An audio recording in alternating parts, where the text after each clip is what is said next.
gozo de la muerte, ha pasado por la muerte, pero venciendo la muerte, vuelve a la vida para nunca más morir. Y si hay algo que el Padre tenía preparado desde la eternidad, es que Él mismo aplastara a Satanás, al imperio de la muerte, derrotara a Satanás.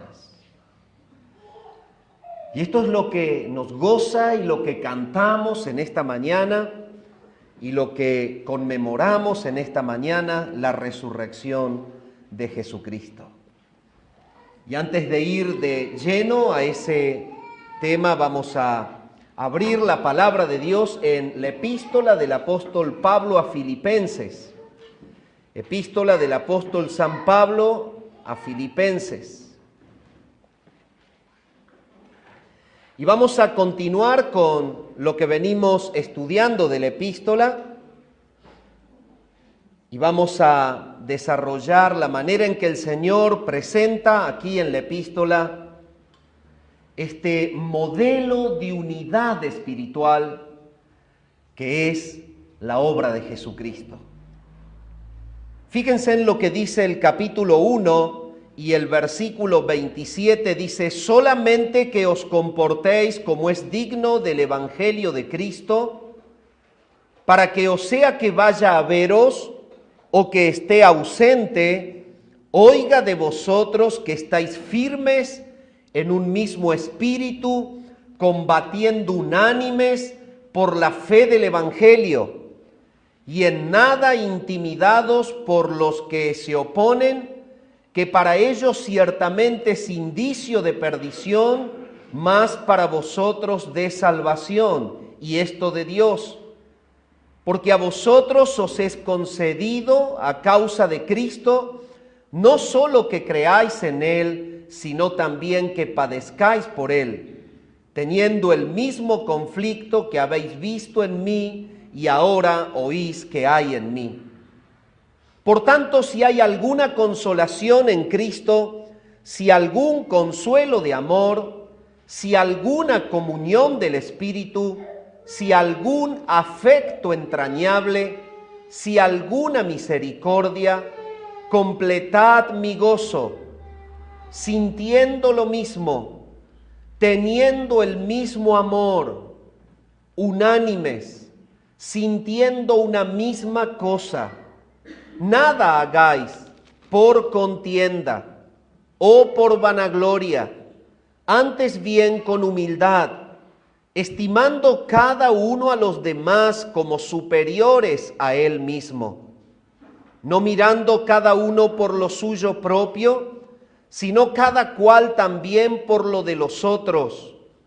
Haya pues en vosotros este sentir que hubo también en Cristo Jesús, el cual, siendo en forma de Dios, no estimó el ser igual a Dios como cosa a que aferrarse, sino que se despojó a sí mismo, tomando forma de siervo, hecho semejante a los hombres, y estando en la condición de hombre,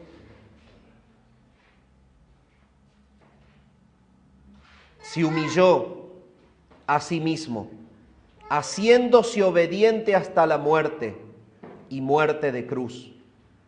Por lo cual Dios también le exaltó hasta lo sumo y le dio un nombre que es sobre todo nombre, para que en el nombre de Jesús se doble toda rodilla de los que están en los cielos y en la tierra y debajo de la tierra, y toda lengua confiese que Jesucristo es el Señor, para gloria de Dios Padre. Oramos al Señor y comentamos la Escritura.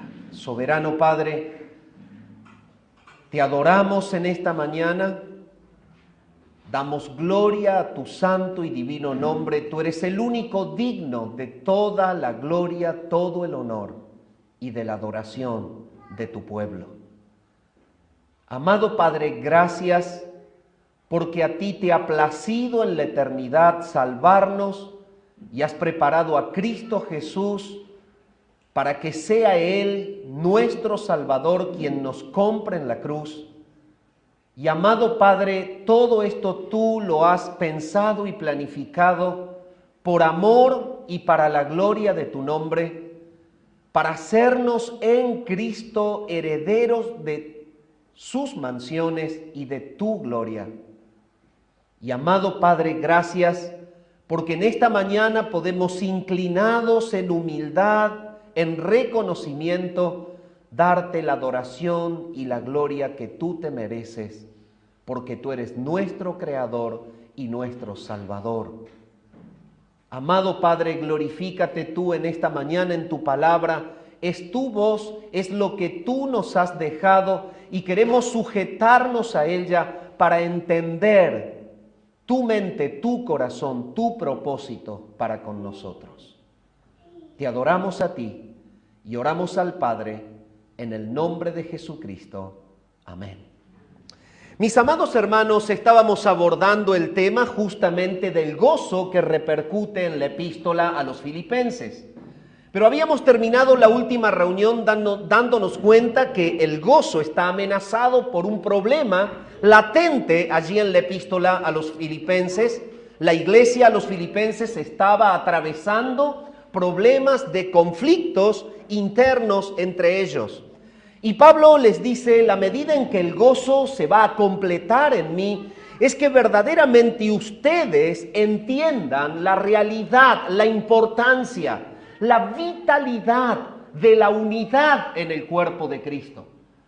Por eso es que él les escribe a Evodia y a Síntique, dos hermanas, que sean de un mismo sentir. Y con esto la palabra no dice que la hermana sea la ocasión del conflicto. Esto pasaba circunstancialmente allí. Hay muchos conflictos provocados por hermanos también. Pero en este caso, en Filipenses, está hablando del problema que había entre Evodia y Síntique. Ellas no eran de un mismo sentir. Y Pablo está observando que hay una madurez escasa en comprender la vitalidad de la unidad en la sanidad de la iglesia. Entonces, el punto es que él desarrolla toda una presentación guiada por el Espíritu Santo en donde muestra el secreto de la unidad espiritual. Y es por eso que él, en los versículos que hemos leído, nos habla claramente del motivo correcto de la unidad en los versículos 1 y 2 del capítulo 2, cuando él escribe lo siguiente, dice, por tanto, si hay alguna consolación en Cristo, si algún consuelo de amor, si alguna comunión del Espíritu, si algún afecto entrañable. Entonces, allí él está hablando de los motivos correctos de la unidad. Cuando avanzamos a la segunda parte del versículo 2, dice, completen mi gozo sintiendo lo mismo, teniendo el mismo amor, unánimes, sintiendo una misma cosa. Y estas son las señales correctas de la unidad. Cuando avanzamos en el pasaje, podemos ver en el versículo 3 y 4, nada hagáis por contienda o por vanagloria, antes bien con humildad, estimando cada uno a los demás como superiores a él mismo, no mirando cada uno por lo suyo propio, sino cada cual por lo de los otros. Y este es la presentación de los medios correctos de la unidad. Entonces, esta primera parte que hemos abordado en el capítulo 2, que es la conexión del tema del capítulo 1, está dividida puntualmente en tres conceptos: los motivos correctos de la unidad, las señales correctas de la unidad y los medios correctos de la unidad. Pero cuando Pablo sigue avanzando en la presentación de la vitalidad de la unidad en la iglesia, llegamos al versículo 5 y presenta justamente Pablo algo que es vital para comprender esto, y es el modelo de la unidad. Y cuando presenta el modelo de la unidad, presenta a Cristo. Y de aquí quiero que empecemos como a pensar en esto. Cuando él presenta el modelo de la unidad, porque la iglesia debía justamente repasar la claridad del concepto de los motivos correctos que tienen, de las señales correctas que deben experimentar y de los medios correctos para poder vivir la unidad, entonces él presenta el modelo perfecto de la unidad y es la encarnación de Cristo. Y dice claramente allí: haya pues en vosotros este sentir que hubo también en Cristo Jesús, el cual siendo en forma de Dios, no estimó el ser igual a Dios como cosa a que aferrarse, y ahí presenta justamente la obra de la encarnación de Cristo y todo lo que conlleva en sí el hecho de que el Hijo de Dios haya aparecido y nacido en carne. Entonces, Evodia y Síntique, y en realidad la iglesia, son llamadas por Pablo a reconsiderar la importancia vital de la unidad. Y usted dice: ¿por qué la palabra está presentando a Cristo como modelo de la unidad? Es que, mi amado hermano, si usted quiere entender el concepto de la iglesia, es que la iglesia es en sí un cuerpo que refleja terrenalmente la unidad eterna y gloriosa del Padre con el Hijo y con el Espíritu Santo. La proyección natural humana de la unidad perfecta, característica de las personas divinas, son impresas por la salvación en el cuerpo de Cristo. De hecho, que el mismo Señor dice: van a creer los otros cuando vean que ellos son uno. La palabra de Dios es clara cuando muestra que el plan de Dios está en proyectar en la unidad de los creyentes, la unidad del Padre, la unidad del Hijo y la unidad del Espíritu Santo. Si usted toma aquella marca de pertenencia a la membresía del cuerpo de Cristo, que es el bautismo, una señal que marca a los discípulos de Jesús, ellos deben ser bautizados con la marca de la unidad del Padre, del Hijo y del Espíritu Santo. Son bautizados en el nombre del Padre y del Hijo y del Espíritu Santo. Este es el problema. Pablo tiene una medida incompleta de su gozo. La medida incompleta de su gozo es que hay un problema de desunión proveniente de una mala interpretación de la unidad. Si usted recorre la importancia que Pablo le da a este tema en la palabra de Dios, usted va a ver que en todas las cartas él aclara la importancia de la unidad. Solo voy a hacer un pasaje que vincula al contexto cercano en las otras epístolas. Dice, por ejemplo, la palabra en Romanos 15, 5 y 7, pero el Dios de la paciencia y de la consolación os dé entre vosotros un mismo sentir, según Cristo Jesús, para que unánimes a una voz glorifiquéis al Dios y Padre de nuestro Señor Jesucristo. Es que el propósito de la iglesia es la gloria de Dios Padre, y es imposible que en desunión se pueda glorificar el resultado de la salvación que el Padre pensó, que es la iglesia. La iglesia estaba en una amenaza, allí había disensión, había discordia, y Pablo está diciendo: ruego a Evodia y a Síntique que sean de un mismo sentir. Y ahora entiendan por qué se lo pido.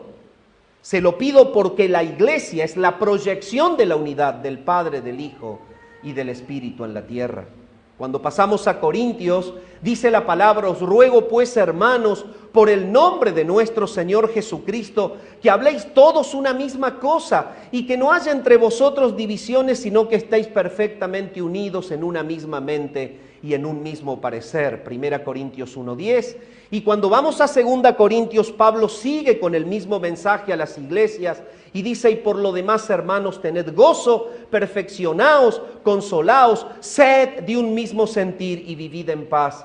Y el Dios de paz, de amor, estará con vosotros. Cuando vamos a los Gálatas, la palabra dice: no nos hagamos vanagloriosos, irritándonos unos a otros y envidiándonos unos a otros. Gálatas 5:26. Y si recorremos Efesios, dice: yo pues preso en el Señor, os ruego que andéis como es digno de la vocación con que fuisteis llamados, con toda humildad y mansedumbre, soportándoos con paciencia los unos a los otros en amor, solícitos en guardar la unidad del Espíritu en el vínculo de la paz. A los colosenses él les dice: vístanse ustedes como escogidos de Dios, santos y amados, de entrañable misericordia, de benignidad, de humildad, de mansedumbre, de paciencia, soportándose unos a otros y perdonándose unos a otros si alguno tuviere queja contra otro. Colosenses 3, 12 al 15.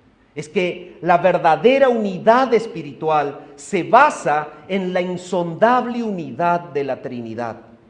El fundamento de la unidad de los creyentes es la unidad que el Padre dio en respuesta a la oración de su Hijo intercediendo por nosotros.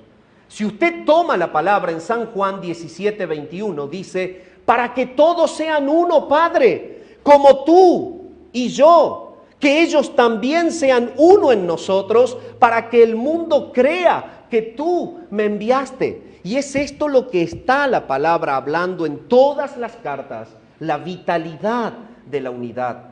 Pero allí comienza la palabra a mostrar que esa unidad es el resultado de la respuesta de la oración del Hijo. La respuesta al pedido entonces que Él le hace al Padre es que justamente los creyentes sean uno. Y entonces vemos que esta respuesta se hace real en los Hechos de los Apóstoles, cuando Cristo pide que el Espíritu Santo venga y que nos una y que nos bautice en un cuerpo. En Hechos capítulo 2, versículo 1 al 42 y en Hechos 10, 1 al 48, se cumple la llegada permanente y estable del Espíritu de Dios, incorporando a cada redimido en el cuerpo de Cristo, regenerando a cada persona que ha de creer, y es el Espíritu de Dios quien está edificando la iglesia de Cristo, otorgando fe y arrepentimiento. Entonces, Pablo sigue presentando este tema. En 1 Corintios 6, 17 dice: el que se une al Señor, un espíritu es con Él. Huyan de la fornicación. Cualquier pecado que el hombre cometa está fuera del cuerpo, pero el que fornica peca contra su propio cuerpo. Y dice: ¿ignoran ustedes que el cuerpo es templo del Espíritu Santo? Posterior a que la palabra muestra que la oración de Cristo es contestada y el Espíritu está en la tierra, la palabra muestra que el Espíritu habita en la iglesia, y evidentemente si el Espíritu de Dios es el que da vida y salvación y nos incorpora en un mismo cuerpo, evidentemente el propósito del Padre es la unidad del cuerpo de Cristo. Así como el cuerpo es uno, dice 1 Corintios 12, 12, y tiene muchos miembros, pero todos los miembros del cuerpo, siendo muchos, son un solo cuerpo, así también Cristo, porque por un solo espíritu fuimos todos bautizados en un cuerpo, sean judíos o griegos, sean esclavos o libres, y a todos se nos dio a beber de un mismo espíritu. Es la misma marca, es que es el pensamiento del Padre hacernos uno en la salvación. Llevarnos para que vivamos una unidad perfecta en la gloria, cuando se consume y se consuma la unidad que Él ha comenzado en la tierra. Todo esto es lo que no están considerando, no lo están teniendo en cuenta. Si avanzamos en el contexto cercano de la epístola, vamos a ver que Pablo explica esto y lo dice claramente allí en Efesios 4, del 1 al 3. Estén solícitos en guardar la unidad del Espíritu. Es este trabajo del Espíritu. Regenera, santifica, incorpora, otorga dones y edifica un cuerpo. Esta es la unidad. Entonces, ahora bien, ustedes solo tienen el encargo de estar solícitos en vivir bajo la influencia de ese espíritu que los lleva permanentemente a conservar esa unidad.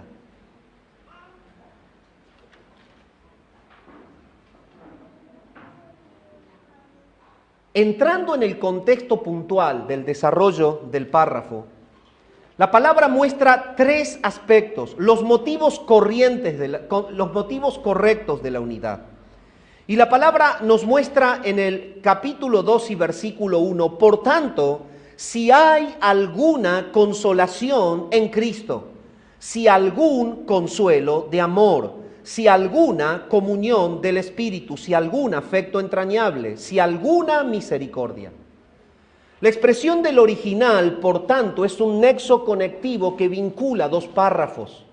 Está claramente mostrando que entre el tema del capítulo 1, puntualmente desarrollado en el versículo 27, en donde se le dice a la iglesia que se comporten como es digno del Evangelio, o sea, que estén unidos, que realmente ustedes muestren que el Evangelio de Cristo, el que el Padre pensó, da un resultado correcto y que es la unidad del cuerpo de Cristo que predica a Cristo. Y entonces en el capítulo 2 y versículo 1 trae esa idea y la conecta con el secreto de completar el gozo, es la unidad de la iglesia. Y dice claramente, por tanto, pero allí puntualmente dice, si hay alguna consolación en Cristo. Este sí, el griego ei, está dentro de una construcción gramatical que se llama condicional de primera clase. Y lo que está queriendo decir es esto: si esto es verdad, y lo es, entonces. Él no está poniendo nunca en duda, ni está diciendo que pueda ser para la iglesia algún motivo de decisión humana que haya consolación en Cristo. Cristo no es consolador porque se lo permita el creyente. El consuelo de amor no es porque haya una decisión en el creyente, a pesar de que tenemos que ser obedientes. Pablo está presentando el desarrollo del operar del Espíritu que exalta a Cristo en la iglesia. Pablo está mostrando el operar del Espíritu que lleva a la persona a estar consolada en Cristo. Entonces, esto es verdad. Y porque es verdad, entonces la iglesia lo tiene que vivir. La palabra está mostrando que hay una consolación en Cristo, y la palabra allí, consolación, es paraclesis. Es acompañar a alguien con el fin de asistirlo con consuelo. Pablo hace alusión a la mayor consolación que experimentamos en Cristo y que es la que otorga el Espíritu Santo, Paracletos. Es el consolador enviado para sostener a los creyentes. Es la respuesta al pedido en San Juan 14:16. Él dice que cuando el Espíritu venga será el consolador de los creyentes. Entonces, la carta apunta justamente a que tomen conciencia que la obra del santificante, el Espíritu Santo, es llevarlos a una consolación en Cristo. Y esta consolación en Cristo debe ser para ellos vivir la unidad que el Señor permite que tengamos. Cuando Pablo dice si hay alguna consolación en Cristo, si algún consuelo de amor, si alguna comunión del Espíritu, si algún afecto entrañable, si alguna misericordia, completen mi gozo y sientan lo mismo. Entonces, Pablo está queriendo decir, solamente ustedes tienen que ser obedientes a este impulso, a este trabajo, a esta guía del Espíritu que los lleva a exaltar la gloria del Padre al vivir el Evangelio en unidad tal como el Padre lo pensó que sea vivido en la tierra. La palabra entonces nos sigue mostrando que hay un consuelo de amor. Aquí la expresión en el original paramution es justamente sentarse cerca de alguien para hablarle, comunicándole consuelo. Es este amor que nos da la idea de una unidad, de una distancia prácticamente de contacto. Es el hecho de que el creyente tiene la sensibilidad de poder bendecir a los hermanos con su conducta obediente. Pablo les está pidiendo a ellos, miren, lo que el Espíritu les lleva a ustedes a hacer para que yo en la cárcel pueda tener gozo es que se lleven bien. Esto es el consuelo de Cristo, es el consuelo del amor, es que ustedes pueden estar cerquitas míos y entender que solo bajo la guía del Espíritu yo me puedo gozar en saber que no están entre ustedes en discordia. Y este es el sentido del original griego aquí. Entonces la palabra muestra que este paramution o este consuelo de amor es propio de la obra del Espíritu. Si usted toma la línea bíblica La palabra dice en 1 Juan 4:10, en esto consiste el amor, no en que nosotros le hayamos amado a Él, sino en que Él nos amó primero. La palabra consiste allí, es el griego estín, es ser o estar. La posibilidad de existir el amor de Dios en nosotros es que Dios nos toque y que Él derrame su gracia. Es la obra del Espíritu llevándonos a Cristo. No pudimos ir solos. El amor llega a nosotros porque Dios nos lleva a Cristo. Él nos bautiza en Cristo. Entonces, tú tomas Romanos 5:5 siguiendo la línea bíblica y dice, el amor de Dios ha sido derramado en nuestros corazones por el Espíritu Santo que nos fue dado. Pablo les está diciendo, no son conscientes ustedes de cómo el Padre busca la gloria de su nombre, haciéndolos uno en Cristo. Ustedes proyectan a Cristo, ustedes siendo uno, hablan de mí, porque el Padre, el Hijo y el Espíritu es uno. La palabra entonces muestra en Gálatas 5:22 que no solo es obra del Espíritu, sino que es fruto administrado por el Espíritu, el amor. Y en Gálatas 5:22 dice, más el fruto del Espíritu es amor, es gozo, es paz, pero es amor. Y entonces esto está diciéndole a los creyentes, está diciéndole que tienen por la obra del Espíritu la capacidad de amar con el amor de Dios. Es un amor que no está sujeto a una pasión pasajera, es un amor que no viene inclinado por una asociación de personas que nos caen mejor que otras. La iglesia tiene y cuenta con el poder para poder amar a todos por igual. Es amor de Dios en nosotros. Y Pablo les está diciendo esto, puesto que es verdad que existe por el Espíritu el consuelo del amor, vivan ese amor. Entonces la palabra dice, si alguna comunión del Espíritu, esta comunión del Espíritu que es koinonía, es lo que el Espíritu ha hecho.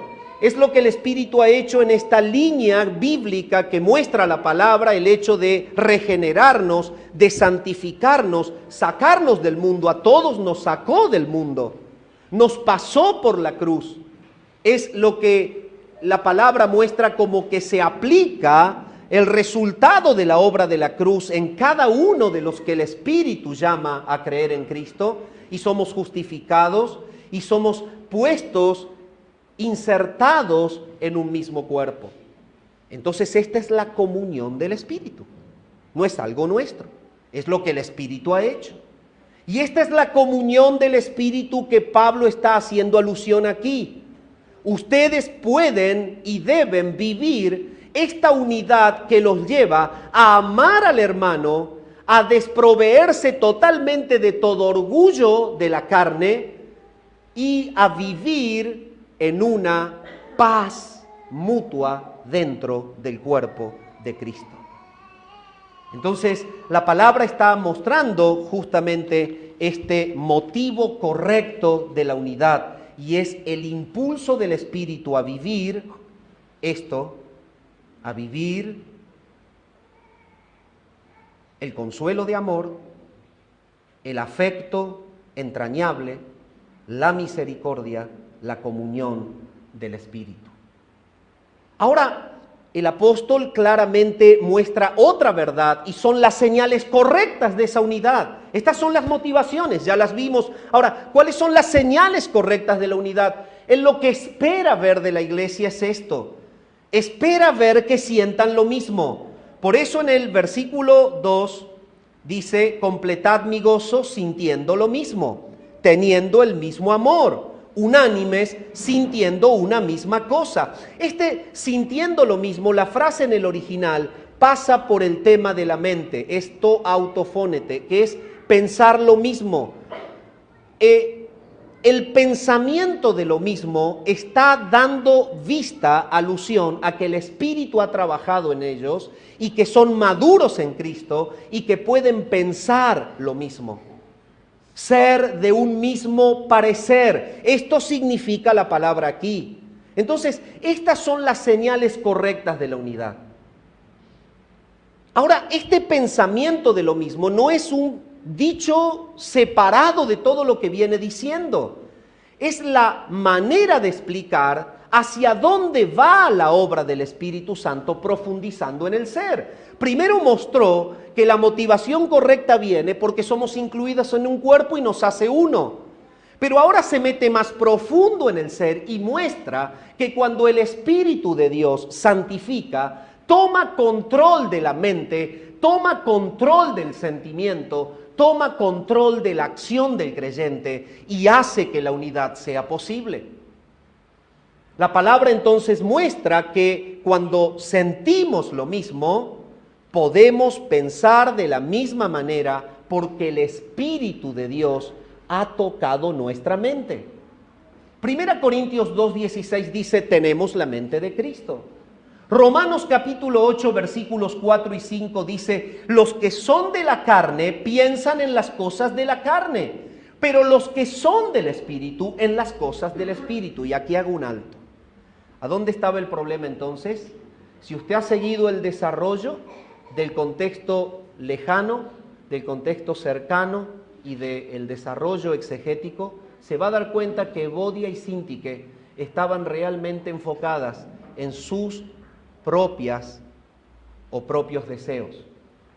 Evodia y Síntique estaban enfocados en ellas mismas, no estaban enfocadas en Cristo. Evodia y Síntique no piensan en lo mismo porque evidentemente están buscando que sus opiniones, que sus deseos o sus ideas que se oponen a la guía del Espíritu de Dios premien en la iglesia y entonces esto genera la desunión. ¿A qué aporta el Espíritu? El Espíritu aporta entonces al llevar a las mentes de los cristianos a estar enfocadas en Cristo, a pensar en la salvación, a pensar en el pedido del Señor, a trabajar para la gloria de Dios. Entonces, cuando el Espíritu te desenfoca de tus principios, de tus ideas y de tus deseos, la unidad es concreta porque la persona reacciona de una manera diferente. ¿Cómo reacciona? En paz y en unión. La palabra entonces sigue hablándonos y dice, completen mi gozo, sientan lo mismo. Ya sabemos que el Espíritu toma control de la mente, que el Espíritu hace pensar al creyente en las cosas de Él, del Espíritu. ¿Y cuál es la función del Espíritu en todo el Nuevo Testamento? Es formar a Cristo, es aplicar el señorío de Cristo, es exaltar a Cristo en la vida del creyente. Entonces, esto es lo que el Espíritu hace.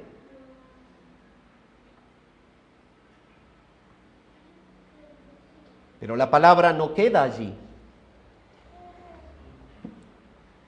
Y sigue diciendo, tengan el mismo amor. Tengan el mismo amor. ¿Qué quiere decir aquí? Si el amor es uno. Y no quiere decir eso. Hay expresiones en el griego que es más rico en estos aspectos. Por ejemplo, fileo es una pasión, es un afecto que se vive dentro de la familia, pero nada tiene que ver con este milagro del amor de Dios en nosotros. Estorges es otra forma de afecto que se vive fuera de la familia, pero nada de esto habla aquí, por eso dice tengan el mismo amor. Miren, tener el mismo amor es tener el amor de Dios, que es un don de gracia y que es una capacitación del cielo de la cual ningún creyente puede decir si es verdadero que no lo tenga. Por eso está el término griego mismo. O sea, está queriendo decirles la reacción del impulso del Espíritu en el que es verdadero es que va a pensar en las cosas del Espíritu y no va a buscar pelearse con el hermano. Eso es tener el mismo amor. Tener el mismo amor. El ágape controlando tu reacción.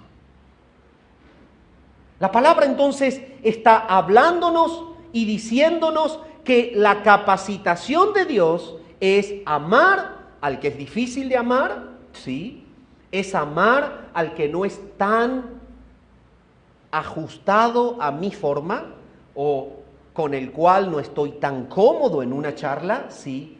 Ágape es un amor volitivo, pasa por la voluntad. Ágape es el impulso del Espíritu, en esta determinación del Espíritu en nosotros de amar a los que han pasado por la cruz. Ágape es el amor enfocado no en la comodidad emocional de la circunstancia, no en el tipo y carácter de persona. Ágape es el impulso del Espíritu en mantenerte frente a la cruz para amar a todos los que el Padre ha amado, porque son tus hermanos y son iglesia. Esto es ágape.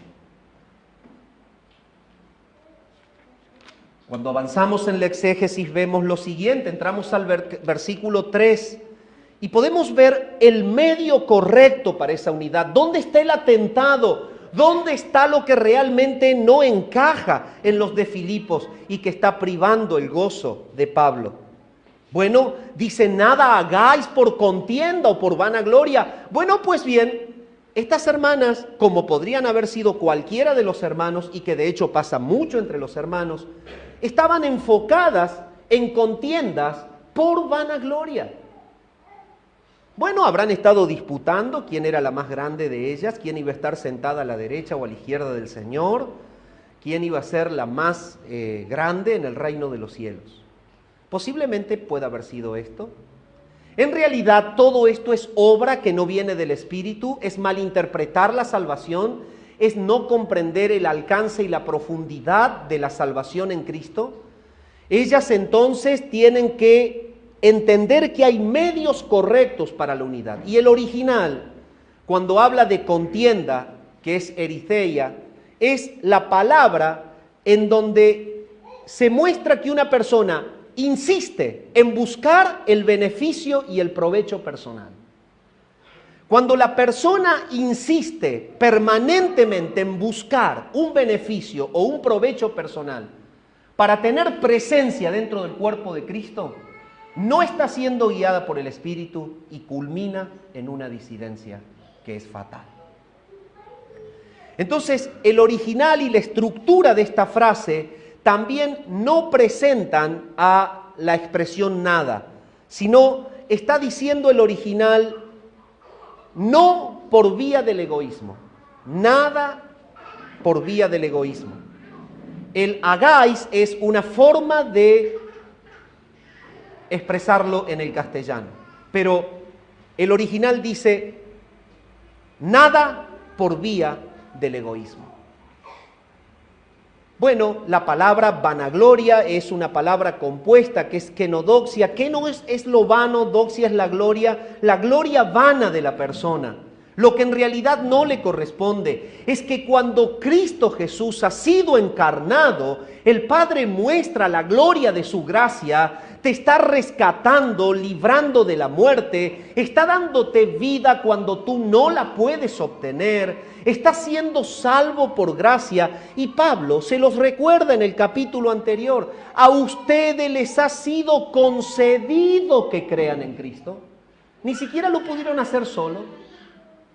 Y como el Padre les concede que crean, también les concede que sufran por Él. Entonces, esta es la realidad. Pablo vuelve a decirles, lo que ustedes están diciendo es una gloria o sintiendo, es una gloria vana. Y esto no es una motivación o un medio correcto para la unidad. Entonces, nada por vanagloria, nada. Mi amado hermano, si tú te frenas, te detienes hoy, puedes observar algo que es impulsado desde tu interior por vanagloria para hacer. Bueno, es el momento de arrepentirnos antes de participar de los símbolos. ¿Estás quizás en alguna actitud de contienda como Evodia y Síntique con algún hermano? Debes saber que esto no es el propósito de Dios y que debemos participar de los símbolos haciendo digna memoria del Señor. Entonces dice en el medio correcto, debe ser con humildad. La humildad es lo que justifica que la unidad pueda vivirse. Y allí va entrando el apóstol a desembocar en ese pasaje tan rico, maravilloso, en el que siempre nos basamos, quizás olvidando todo esto. Y es la manifestación o el ejemplo de la unidad que Cristo da con su humildad. Y ese es el sentido de Filipenses 2 del 5 al 8. Es el ejemplo de la unidad que Cristo Jesús da con su humildad. La palabra entonces muestra que debe haber en nosotros ese sentir que hubo también en Cristo Jesús. Y noten ustedes que la palabra habla de un mismo sentir, es la expresión que viene diciendo, sean ustedes de un mismo sentir, es el mismo origen griego.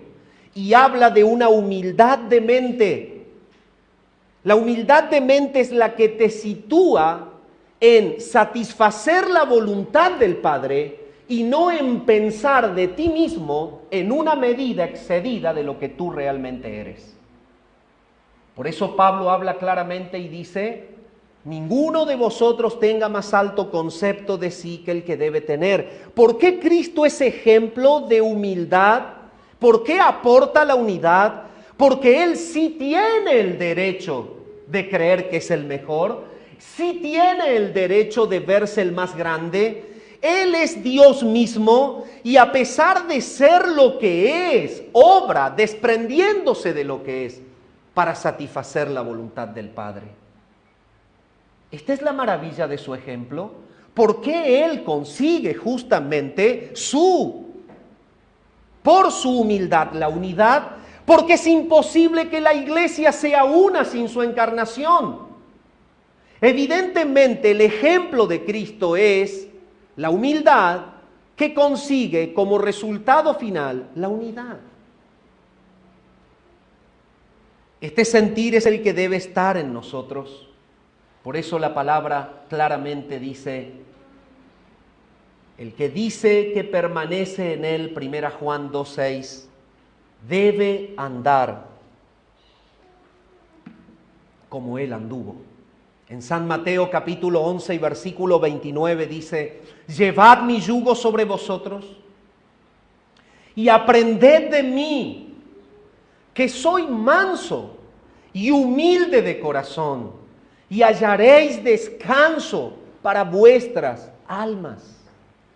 Entonces, Pablo está poniendo a Cristo como el ejemplo de humildad. Él es manso y es humilde de corazón. Y si yo ando como Él anduvo, voy a andar en el descanso de mi alma, voy a vivir el ejemplo de su humildad. Y por vivir en el ejemplo de su humildad y enfocado en su persona, voy a amar al hermano y voy a ser participante de guardar la unidad del Espíritu en el vínculo de la paz, porque estoy lleno de Cristo. Nunca jamás en todo el universo ha habido una manifestación tan clara de humildad servil como la manifestada en la encarnación de Jesucristo. La elevada posición que Él dejó es la muestra de su humillación. Por eso es que la palabra detalla, el cual siendo en forma de Dios. Bueno, la estructura gramatical hace resaltar una expresión en el griego y es morfé. De allí toma el castellano forma de Dios.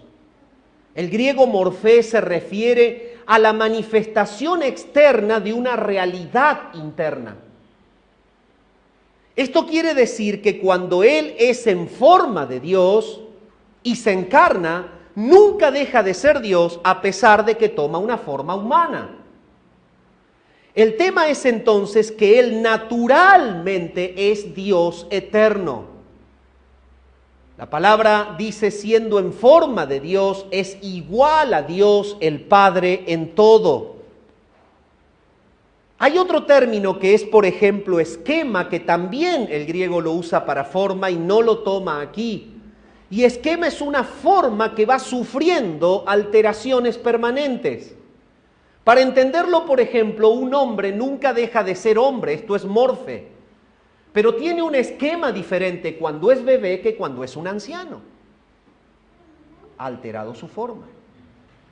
Sin embargo, el Dios eterno está mostrando que la humildad de Cristo es que Él, siendo Dios, se hizo carne.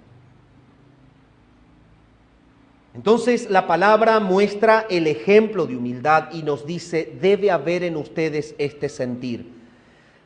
La mente humilde de Cristo que lo llevó a estar enfocado en la voluntad del Padre. Hebreos 10:5 dice, el hacer tu voluntad me ha agradado, tu ley está en medio de mi corazón, no te agradaron los sacrificios, me preparaste cuerpo, he aquí que vengo, oh Dios, para hacer tu voluntad.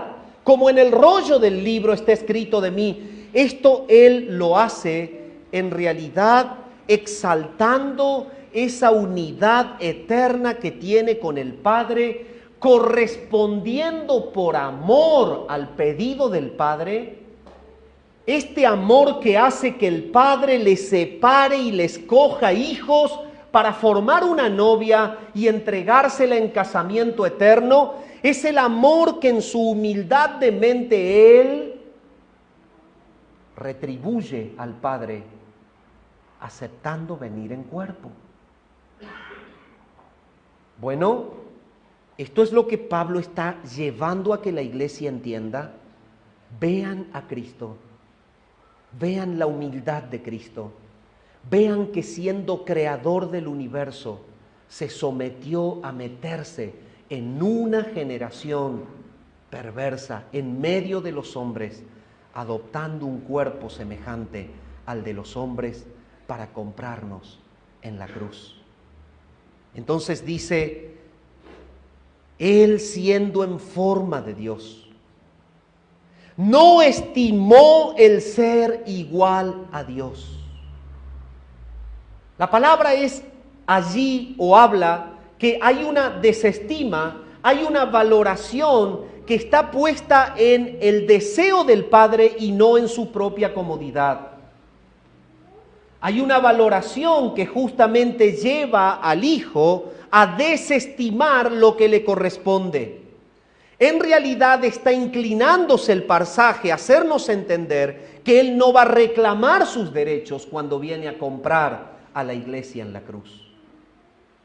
Entonces, esto es humildad de mente que lleva a tener una conducta concreta de disposición obediente a cumplir la voluntad del Padre. Y aquel que es omnisciente, porque conoce los pensamientos de todos, San Mateo 9:4, que es omnipresente porque ve a Natanael de lejos, San Juan 1:50, que es omnipotente porque resucita a Lázaro, San Juan 11, que crea alimentos para que puedan comer 5,000 personas, San Marcos 6:43. Él no deja de ser Dios estando en carne. Él no se aferra entonces al derecho de su divinidad, sino que renuncia temporalmente a esa posición privilegiada. Y entonces habla del despojo. Él se despojó a sí mismo. Se despojó a sí mismo. Bueno, la palabra aquí tiene un término, kenao, que es desprenderse completamente de algo. Por esto es la teoría de la kenosis. Él se desprende de lo que realmente le rodea, porque en realidad está enfocado en amar al Padre, en satisfacer la voluntad del Padre, en cumplir la obra de la redención en la cruz del Calvario. Y entonces hay 5 aspectos de lo que Él se despoja. Primero, se despoja de su gloria divina.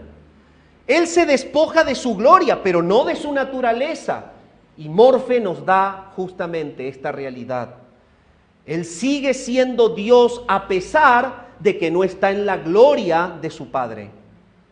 Y este es el punto. Por eso en la tierra mostró omnipresencia, omnipotencia, omnisciencia. Él se despoja de su autoridad divina. Es imposible llegar a la cruz y Él hace uso de su autoridad, pero no es que no la tenga. Él puede defenderse de ellos, Él puede bajarse de la cruz, y si no lo hace por voluntad y su autoridad propia, puede hacerlo por oración y pedido al Padre. Él se despoja del ejercicio de sus atributos. Él no vive justamente sus atributos completos, solamente muestra esbozos de algunos mientras estuvo en la tierra para mostrar que Él era Dios. Él se despoja de sus riquezas eternas. Él estaba rodeado de la gloria justamente y de la alabanza y adoración de los ángeles. Él está en un lugar que es rico en gloria, en santidad, en magnificencia. Se despoja. Él se despoja de su relación directa y única con el Padre. La unidad perfecta, estar con Él. Ahora tiene que ser separado de Él por un tiempo. Él va a ser puesto en la cruz del Calvario como aquel elemento en donde se ejecutaría por completo el juicio por el pecado. Este es un lugar exclusivo, es un lugar único que el Padre ha pensado que el Hijo ocupe. Él ha sido escogido desde el principio para ser nuestro Salvador. Y el Padre ha querido, dice Hebreos, ha querido que Él pase por la angustia, ha querido entristecerlo, Él ha querido que así sea para madurarlo o completarlo como el Salvador de la iglesia. Es por eso que Él toma forma de siervo. Cuando toma forma de siervo, la palabra dice allí morfe, vuelve a hablar de aquel aspecto esencial. La naturaleza esencial de Cristo en la tierra era la de un siervo, aquel que no tenía ningún derecho, que solo obedecía órdenes. El servicio de Cristo es total y completo por los suyos. Él mismo dice, yo no he venido para ser servido, sino para servir. ¿Por qué? Porque Él toma forma de siervo, se hace naturalmente siervo y Él se abandona a la voluntad del Padre hasta llegar a la muerte de cruz. El cuarto paso de la humillación es que ese servicio es estar hecho semejante a los hombres. Esta semejanza proviene de una palabra que significa que es como comparar la humanidad a pesar de que es 100% Dios. O, dicho de otra forma, Él pasa por todo lo que el humano pasa en tentación, en deseo, pero esta parte de la humillación de Cristo es necesaria porque completa la autoridad como Salvador al ser tentado en todo según nuestra semejanza, pero sin pecado. La semejanza a los hombres lo coloca por santidad impecable en la autoridad exclusiva para redimir hombres. La palabra sigue diciendo, se despoja a sí mismo, toma forma de siervo, es hecho semejante a los hombres y estando en la condición de hombre se humilla a sí mismo, haciéndose obediente hasta la muerte y muerte de cruz. Es imposible, es Dios. Él puede esquivar la muerte, Él es naturalmente vida. Sin embargo, al estar asociado y al ser el representante de la iglesia, Él tiene que pasar por la muerte para comprar a la iglesia.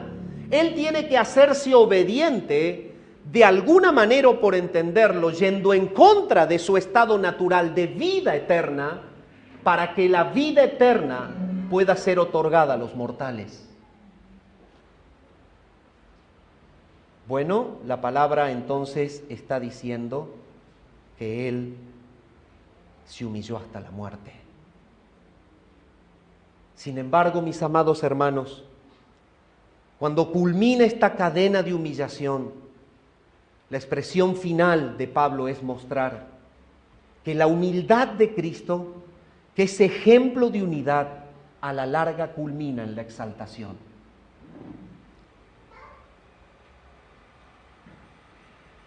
Y el problema que el creyente tiene cuando en realidad no aporta la unidad, estando centrado en sí mismo, es que no entiende que Dios resiste a los soberbios, pero siempre da gracia a los humildes.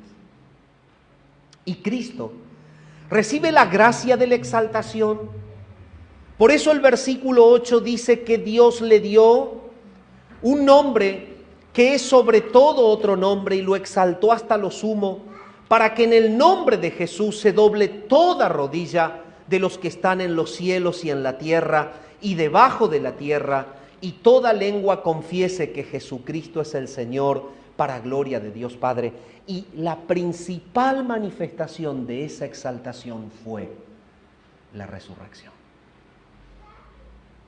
Cristo no queda derrotado en la tumba. Su humillación llega hasta la cumbre más profunda. Llega a la muerte de la cruz, aquella donde se llama maldito el que es colgado allí. Llega a ser el objeto de la descarga de la ira de Dios, pagando con su muerte el precio del pecado de todos los que jamás en toda la historia del tiempo creerían en Él. La exaltación llega en la resurrección.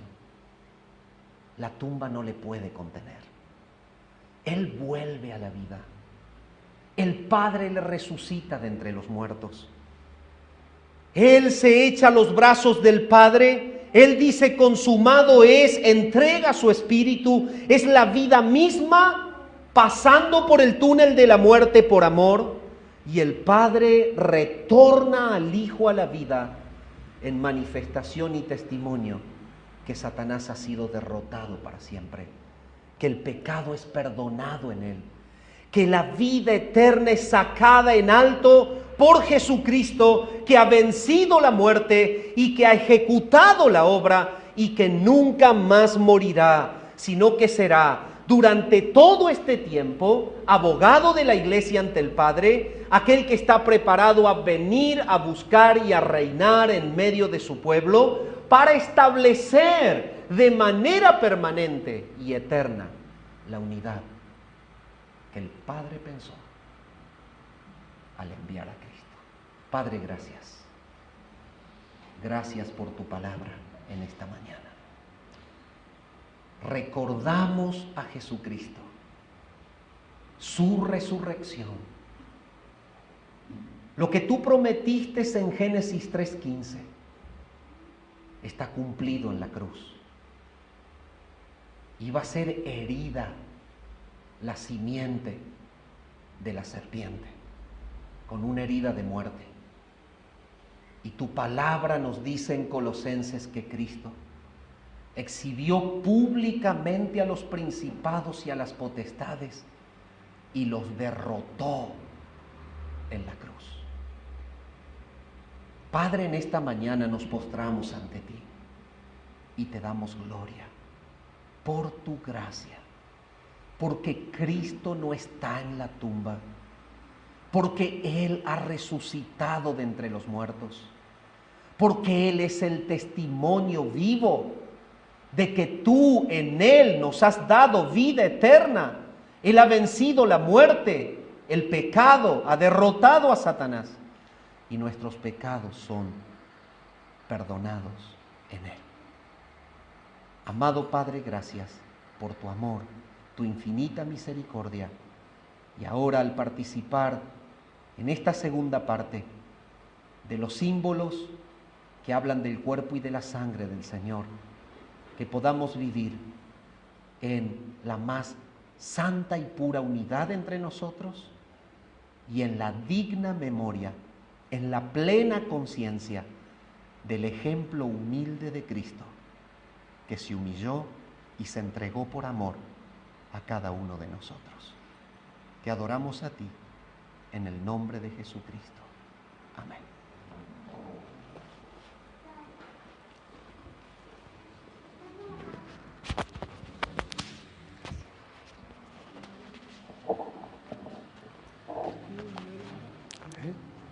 ¿Cómo si ahora? ¿Tienes que hacer la canción? No, no.